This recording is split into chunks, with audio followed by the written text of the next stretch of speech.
Your next race will be at the Autodromo Nazionale Monza, opened in 1922 as a palace of speed. What is going on, guys? Devin here, aka Mispelled Rebel, and welcome back to Forza Motorsport 6.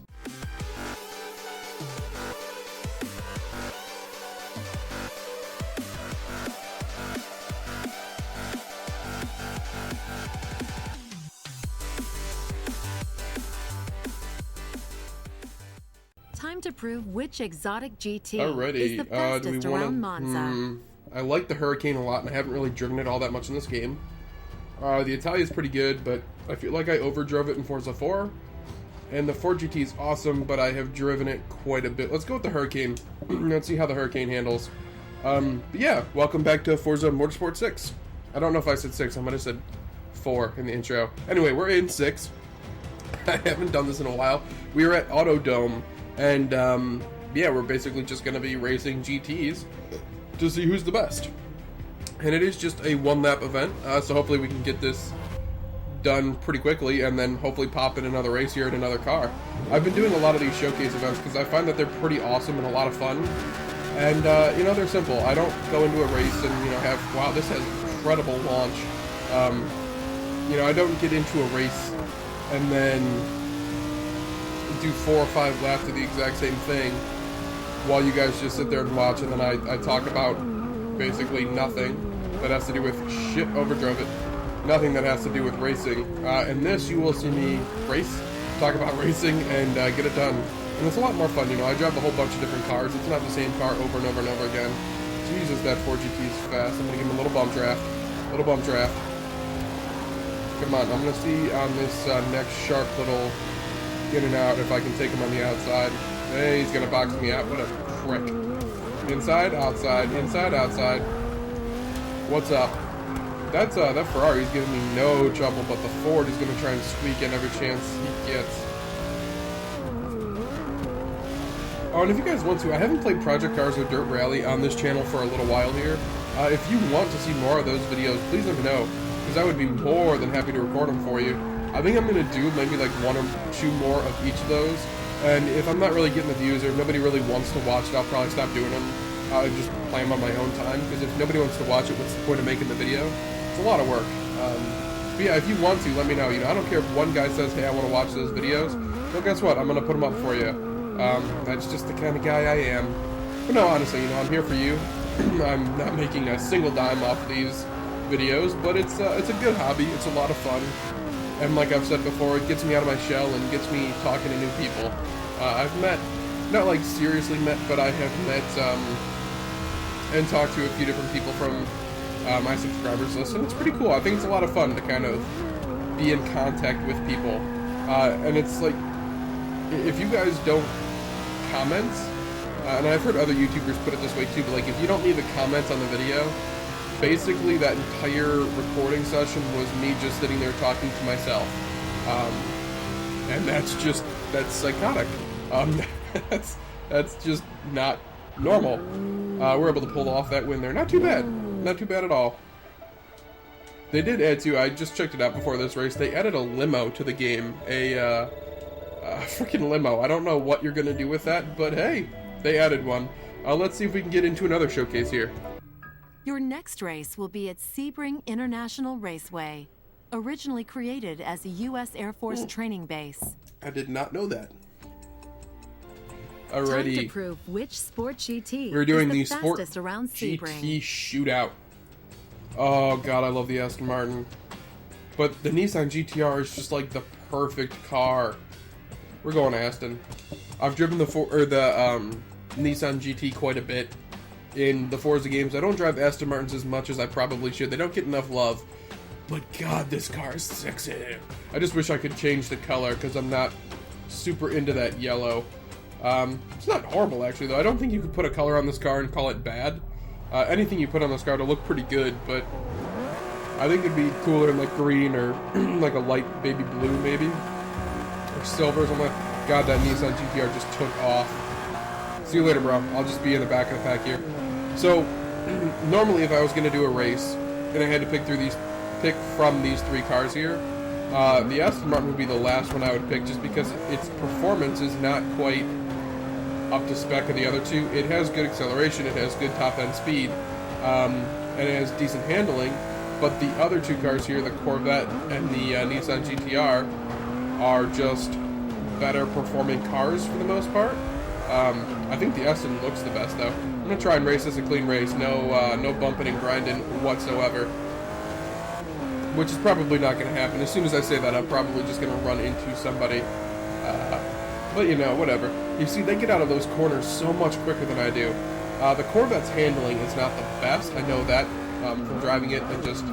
Sorry. Its handling is not the best, but its speed and acceleration are awesome. And the Nissan GTR doesn't have the top-end speed that these other two do. It has really good top-end speed, but it's got way better acceleration and way better handling, but a stupid AI driver who lets me take the lead. And I give it right fucking back. God bless it. And then I punch on the gas like an idiot and spin my tires and lose a whole lot of ground. But yeah, like the Nissan GTR is just like a better overall car. But the Aston just looks so good. Look at that thing. It is just a sexy car. Don't look at the side that I fucked up. Look at this side. It's way better. Get on the gas early and often so we can get around that moron. Yeah, the AI takes the turns so slow. And I'm getting better at taking the turns in these games. And I think that's from playing Project Cars mostly, because usually in Forza it's like gas, gas, gas, gas, gas, and then slam on the brakes, and then gas, and slam on brakes, and gas again. Back and forth and back and forth. Project Cars kind of taught me to patiently kind of give it a little bit of throttle, feather it a little bit more, try and get some threshold braking in there.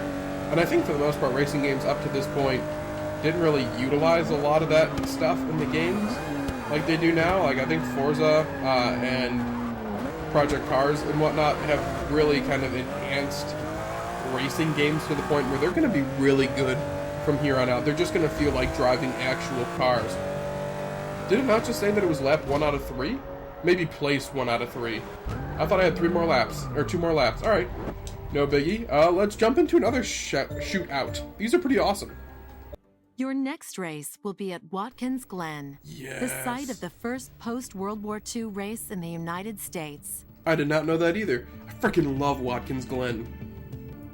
Time to prove which Ultimate Sport Compact is the fastest around Watkins Nissan Glen. 370Z, okay. Lancer Evo X. You know, if you guys have been watching the channel, you know exactly what car I'm going to pick. It's the Lancer Evo. I don't know what it is about this car. Most people feel that stronger connection towards the Subaru, but for whatever reason, the Lancer Evo has always been just the car that I want to drive.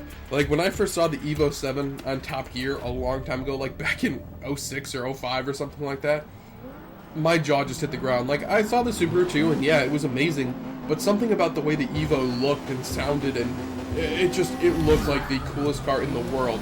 And ever since then, I have wanted one. You're gonna try and pinch me out real quick here, you dicks.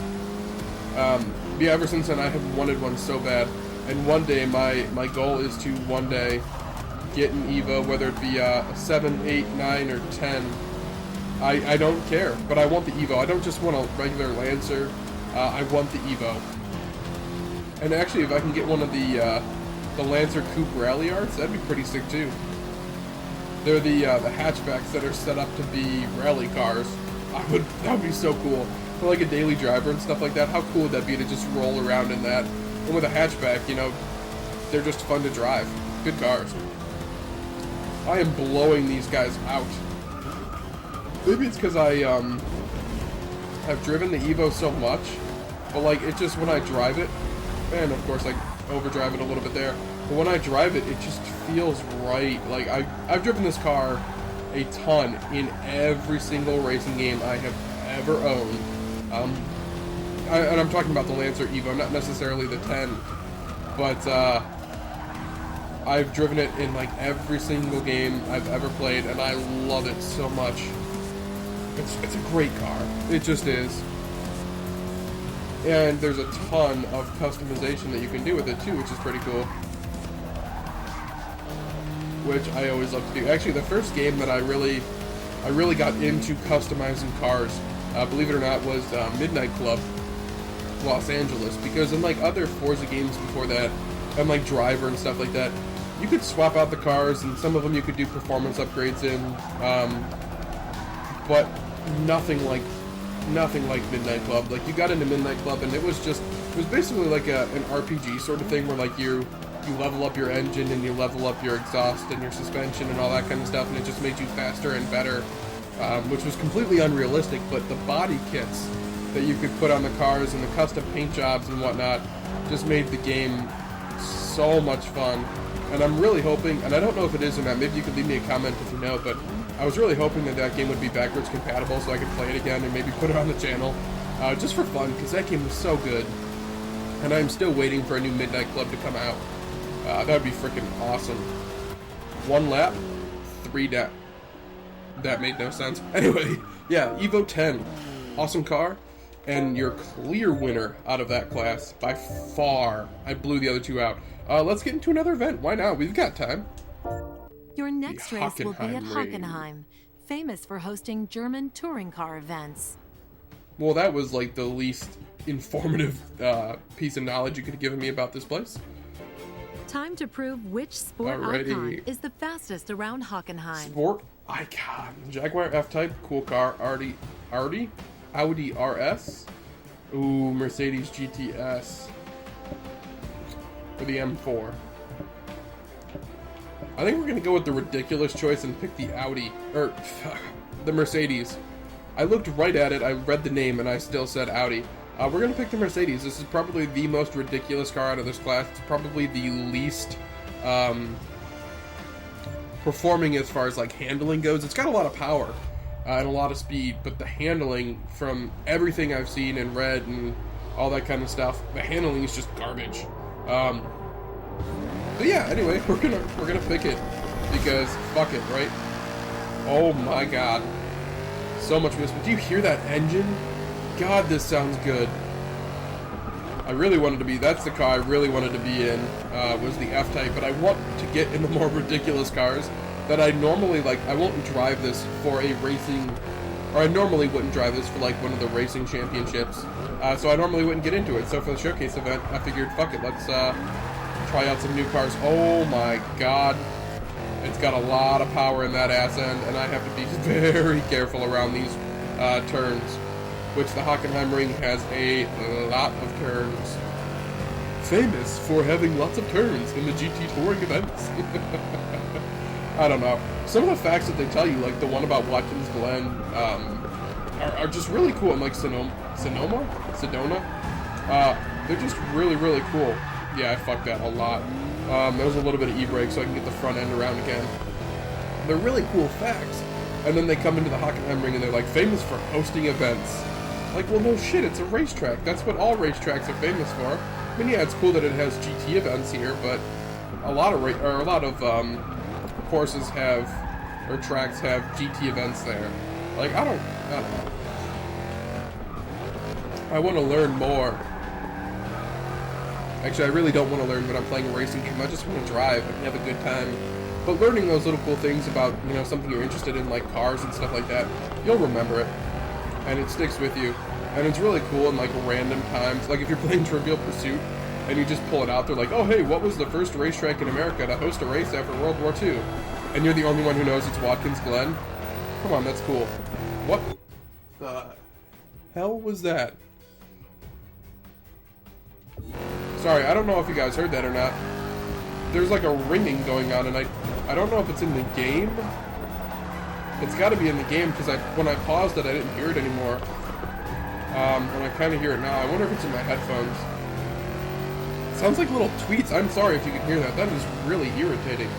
And across the line. Alright, guys. Unfortunately, that is going to do it for this episode. Not that we run out of time or anything like that, but I have no more shootout events to do. We did all of the ones that I have unlocked here. And actually, here, let me show you. Top here, okay. Bowling. I'll show you real quick here. I want to do more track day shootouts because these are super fun, but I have to unlock the modern muscle, the track toys, and then the hypercars. So when we do, we will make another video about the shootouts. But until then, peace.